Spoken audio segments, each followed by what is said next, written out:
If you're looking for a really nice 1 or 2 night trip in Northwest Ontario, you've got to check out the Stewart Lake Loop. It has great campsites, beautiful lakes, and hands down, the best beach I've come across in all of Northwest Ontario. I went in October, and I was literally the only person in the entire park, though I suspect it might get more traffic in warmer months in the summer. I started the loop accessing through the north end of Stewart Lake. Stewart Lake is really pretty. The clear water stretches to the southeast and into your adventure ahead. Though it's not entirely remote, there's a few small cabins here or there. As you paddle into Lower Stewart Lake, you definitely feel like you're starting to leave the world behind you. Lower Stewart Lake narrows quite a bit and has lots of little bays, crags, and islands that you could certainly take your time exploring if you wanted to. The water was calm and beautiful, and I really enjoyed my leisurely paddle with a very gentle tailwind most of the way there. There's almost nothing that's more relaxing than paddling with a light tailwind through a beautiful lake. I found my first campsite pretty easily, settling in on the sunny side of a peninsula that had a spectacular view and some pretty nice amenities to boot.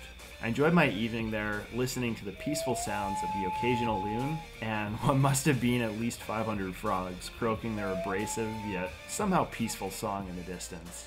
I took my time the next morning, enjoying the sight of the warm air lazily drifting over the lake, creating an almost ethereal-like steam rising up from the cool water below.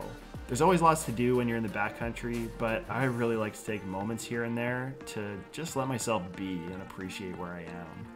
I continued on through Winnage Lake to the portage at the southeast corner, and onto Mannaman Lake from there.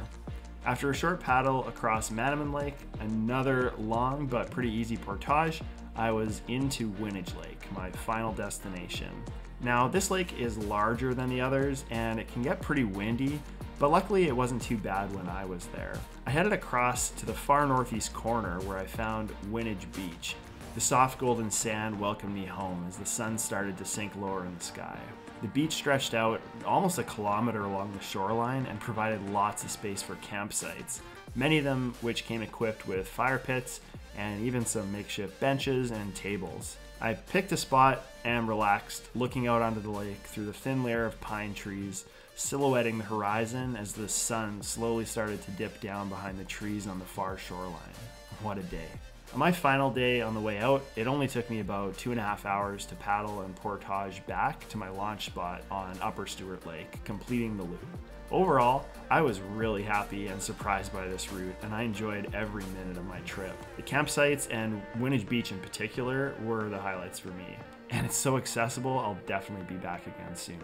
It's a beautiful world we live in. Get outdoors and enjoy it.